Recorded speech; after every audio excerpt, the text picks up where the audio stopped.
بسم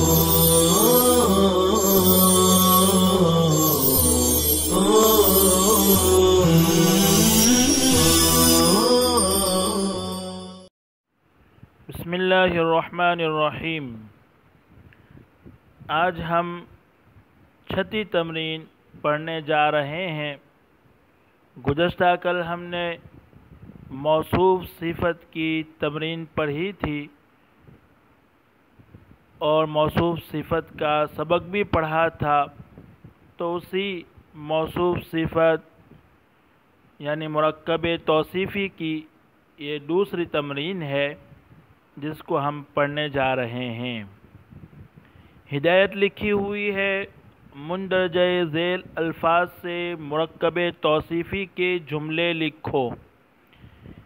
اس تمرین میں کل 20 الفاظ لکھے ہوئے ہیں، ان میں سے 10 الفاظ موصوف کے ہیں اور 10 الفاظ صفت ہیں۔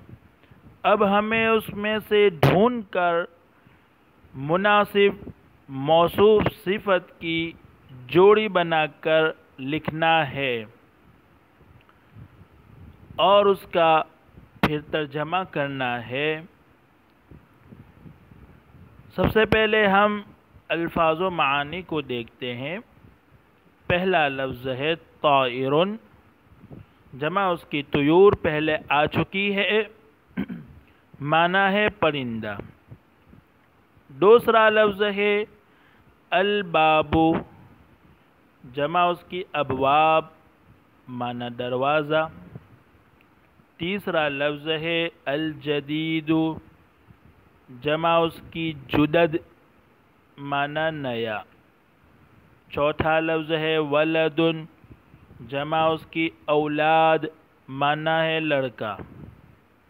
پانچواں لفظ ہے السریع، پہلے لفظ آ چکا ہے گزشتہ کل تمرین میں، جمع اس کی سراع اور دوسری جمع سرعان آتی ہے، معنی تیز۔ باب سمیع اور کرومہ سے آتا ہے۔ الناعم، یہ لفظ بھی گزشتہ کل گزر چکا ہے، معنی نرم۔ باب اس کا سمیع اور کرومہ آتا ہے۔ الکبیر، جمع اس کی کبار آتی ہے، معنی بڑا۔ شباک، یہ لفظ بھی گزر چکا ہے، جمع اس کی شبابیک، معنی کھڑکی۔ الکتاب، جمع کتب۔ المسجد، جمع مساجد۔ جمیل، یہ لفظ بھی گزشتہ کل گزر چکا ہے، جمع اس کی جملاء، معنی خوبصورت۔ باب کرومہ ہے، مصدر جمالا، معنی خوبصورت ہونا۔ صغیر، جمع صغار، معنی چھوٹا۔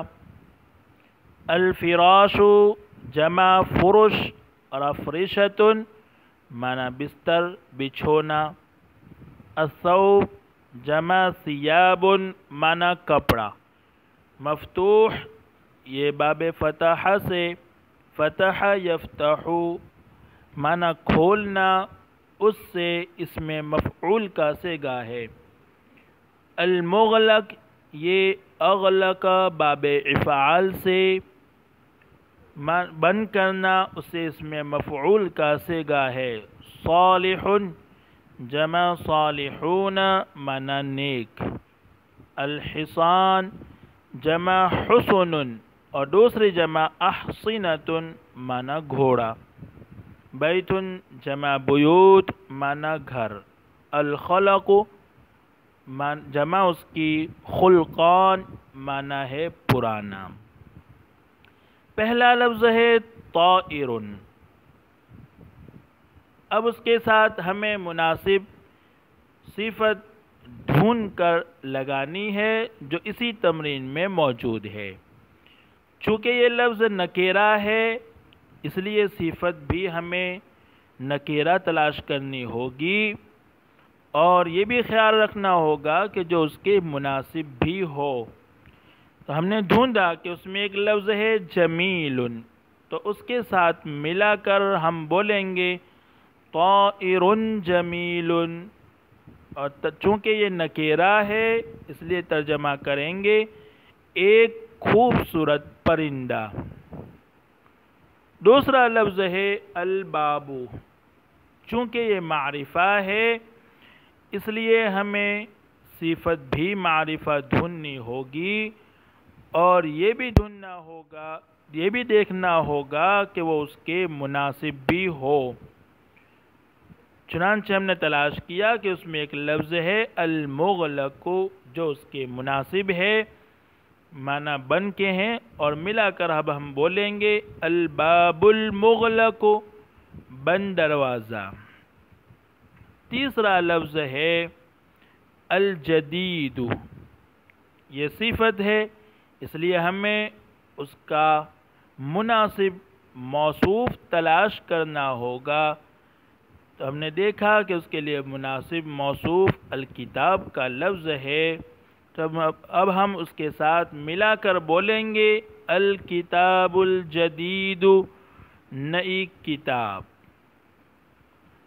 چوتھا لفظ ہے ولد، چونکہ یہ نکیرہ ہے اس لیے صفت بھی ہمیں نکیرہ تلاش کرنی ہوگی، اور جو اس کے مناسب بھی ہو۔ تو ہم نے دیکھا کہ صالح اس کے مناسب ہے، تو ہم ملا کر بولیں گے ولد صالح، ایک نیک لڑکا۔ چونکہ یہ نکیرہ ہے اس لیے ترجمے میں ایک کا ترجمہ ہمیں کرنا پڑے گا۔ پانچواں لفظ ہے السریع، یہ صفت ہے اس لیے ہمیں اس کے مناسب موصوف کو تلاش کرنا ہوگا۔ تو ہم نے دیکھا کہ اس کے مناسب الحصان کا لفظ ہے، اب ہم بولیں گے الحصان السریع، تیز رفتار گھوڑا۔ یہاں ایک نہیں لگانا یا کوئی نہیں لگانا ہے اس لیے کہ یہ معرفہ ہے۔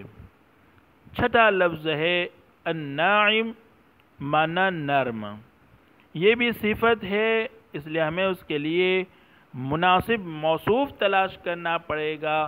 تو ہم نے دیکھا کہ الفراش اس کے مناسب ہے، اب ہم بولیں گے الفراش الناعم، نرم بستر۔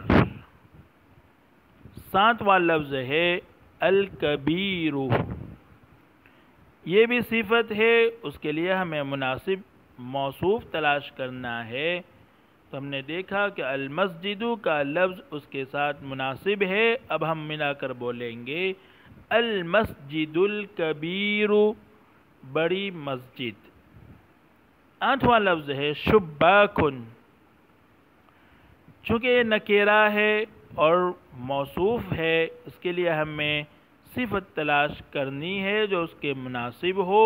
ہم نے دیکھا کہ مفتوح کا لفظ اس کے مناسب ہے جو اسی تمرین میں موجود ہے، اب ہم ملا کر بولیں گے شباک مفتوح، چونکہ یہ نکیرہ ہے اس لیے ہمیں ترجمہ ایک یا کوئی کا کرنا ہوگا، اور ترجمہ ہم کریں گے ایک کھلی ہوئی کھڑکی۔